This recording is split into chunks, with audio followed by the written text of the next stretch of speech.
বন্ধুরা, তোমাদের সামনে আজকে একটা মাছের রেসিপি নিয়ে চলে এসেছি। এটা পূর্ববঙ্গের একটা বিখ্যাত রেসিপি, মাছের কাসন পোড়া ঝোল বা কাসন পোড়া মাছের ঝোল। তার জন্য আমি এখানে 4 পিস রুই মাছ নিয়েছি। এটা তোমরা কাতলা মাছ কিংবা যে কোনো মাছ দিয়ে করতে পারো। প্রথমেই মাছটাকে আমি লবণ হলুদ মাখিয়ে নেব।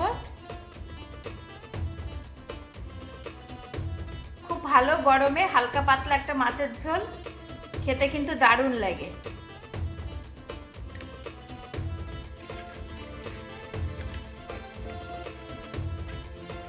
এ দেখো, মাছগুলোকে আমি খুব ভালো করে লবণ হলুদ মাখিয়ে নিয়েছি। কাসন পোড়া মাছের ঝোলের জন্য আমি একটা কড়াই বসিয়েছি, আর এখানে আমি 2 চামচ সর্ষে ভেজে নেব কড়াইতে।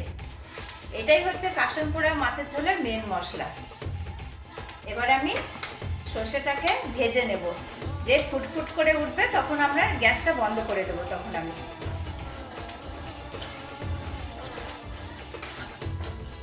এটা খুবই একটা পুরনো রেসিপি, পূর্ববঙ্গের বিখ্যাত রেসিপি একটা। এই যে সর্ষেটা ফুটফুট করে উঠছে, এবার আমি গ্যাসেরটা বন্ধ করে দিলাম। দিয়ে আমি আবার কিছুক্ষণ 3-4 সেকেন্ড নেড়ে নিচ্ছি।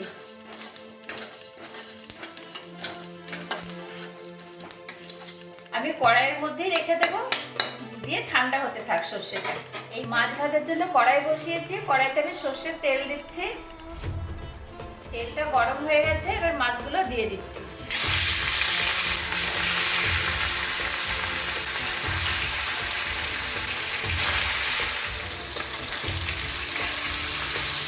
মাছগুলো কিন্তু আমি বেশি ভাজবো না, একটু হালকা করেই ভাজবো।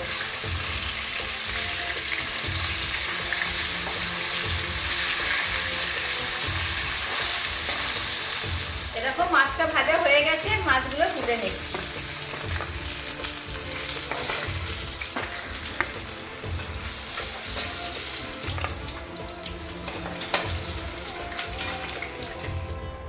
এই মাছ ভাজা তেলের মধ্যে আমি একটু কালো জিরে ফোড়ন দিচ্ছি।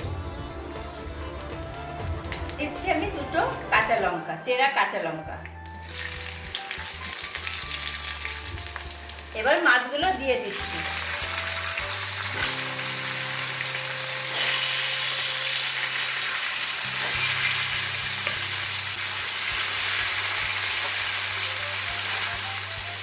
দিয়ে দিচ্ছি অল্প লবণ আর একটু হলুদ গুঁড়ো। এবার আমি গরম জল দিয়ে দিচ্ছি।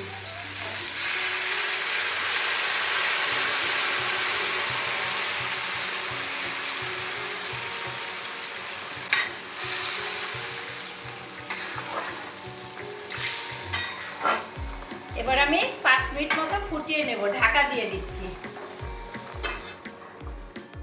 ভাজা সর্ষেটা আমি এবার মিক্সিতে গুঁড়ো করে নেব।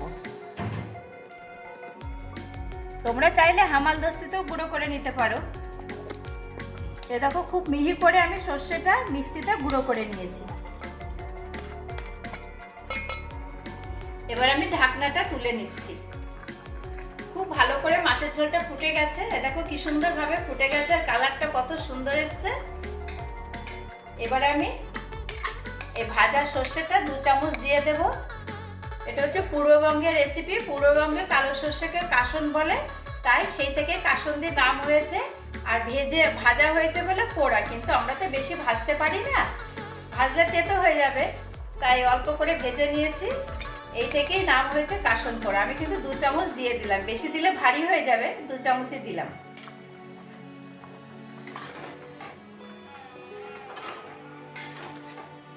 এখন ঢাকা দিয়ে ফুটিয়ে নেব।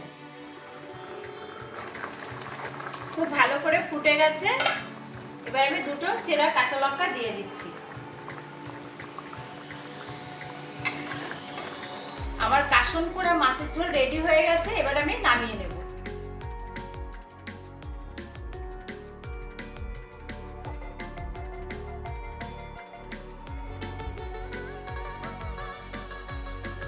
পূর্ববঙ্গের রেসিপি কাসন পোড়া মাছের ঝোল কি সুন্দরভাবে রেডি করে ফেললাম। এটা কিন্তু গরমে খেতে খুব ভালো লাগবে, হালকা পাতলা মাছের ঝোল। আর মানে একদম পুরনো একটা রেসিপি, দিদিমা ঠাকুমাদের হাতের রেসিপি। তোমরা কিন্তু এই ধরনের মাছের ঝোল করে বাড়িতে খেতে পারো, মুখের স্বাদটাও বদলাবে আর সবাইকে খাওয়াতেও পারো। আমার এই রেসিপিটা ভালো লাগলে অবশ্যই অবশ্যই আমার চ্যানেলটি সাবস্ক্রাইব করে দিও।